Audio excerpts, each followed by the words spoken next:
സർക്കാരും സിപിഎമ്മും വഴങ്ങിയിട്ടും കേരള സർവകലാശാല രജിസ്ട്രാറുടെ വിഷയത്തിൽ വിട്ടുവീഴ്ചയില്ലാതെ വി.സി. മോഹനൻ കുന്നുമ്മൽ. സസ്പെൻഡ് ചെയ്ത രജിസ്ട്രാർ കെ.എസ്. അനിൽകുമാർ ആദ്യം പുറത്തുപോകട്ടെയെന്നും അതിനുശേഷം സിൻഡിക്കേറ്റ് യോഗം വിളിക്കുന്ന കാര്യം ആലോചിക്കാമെന്നുമാണ് വി.സിയുടെ നിലപാട്. ഒരു ടേബിളിൽ ഇരുന്ന് ചർച്ച ചെയ്ത് പരിഹരിക്കേണ്ട വിഷയം സർക്കാർ വഷളാക്കിയെന്ന് പ്രതിപക്ഷ നേതാവ് വി.ഡി. സതീശൻ കുറ്റപ്പെടുത്തി.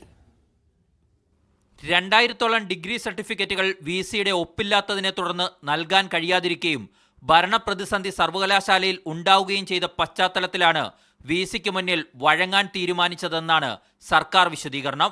വി.സി. മോഹനൻ കുന്നുമേലുമായി ഉന്നത വിദ്യാഭ്യാസ മന്ത്രി ആർ. ബിന്ദു നടത്തിയ കൂടിക്കാഴ്ചയിൽ സർക്കാർ മുന്നോട്ട് വെച്ച പ്രധാന ആവശ്യങ്ങളിലൊന്ന് അടിയന്തര സിൻഡിക്കേറ്റ് യോഗം വിളിക്കണമെന്നായിരുന്നു. പരിഗണിക്കാമെന്ന മറുപടി വി.സി. മോഹനൻ കുന്നുമേൽ നൽകുകയും ചെയ്തു. എന്നാൽ ഇന്നലത്തെ നിലപാടിൽ നിന്നും മോഹനൻ കുന്നുമേൽ പിന്നോട്ടു പോയിട്ടുണ്ട്. രജിസ്ട്രാർ വിഷയത്തിൽ വിട്ടുവീഴ്ചയില്ലെന്നാണ് വി.സിയുടെ നിലപാട്. താൻ സസ്പെൻഡ് ചെയ്ത കെ.എസ്. അനിൽകുമാർ ആദ്യം പുറത്തുപോകട്ടെ എന്നും എന്നിട്ട് സിൻഡിക്കേറ്റ് വിളിക്കുന്നതിനെക്കുറിച്ച് ആലോചിക്കാം എന്നുമാണ് വി.സി പറയുന്നത്.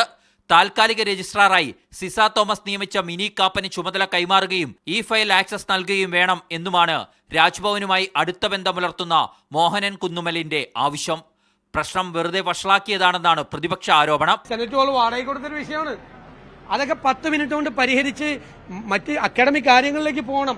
ഗവർണർക്കെതിരായിട്ട് സമരമാണെങ്കിൽ SFI എന്തിനാ കേരളത്തിലെ മുഴുവൻ യൂണിവേഴ്സിറ്റികളും സ്തംഭിപ്പിച്ചത്? നമ്മുടെ വിദ്യാർത്ഥികളുടെ ഭാവി കൊണ്ട് പന്താടുകയായിരുന്നു ഗവർണറും സർക്കാരും ചെയ്തത്.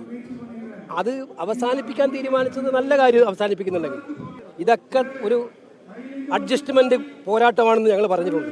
എന്നാൽ രജിസ്ട്രാറുടെ വിഷയത്തിൽ വിട്ടുവീഴ്ചയ്ക്കില്ലെന്ന നിലപാടിലാണ് ഇടത് സിൻഡിക്കേറ്റ് അംഗങ്ങൾ. Registrar KS. അനിൽകുമാറിന് പിന്തുണ നൽകാനാണ് നിലവിലെ തീരുമാനം. മീഡിയ 1 തിരുവനന്തപുരം.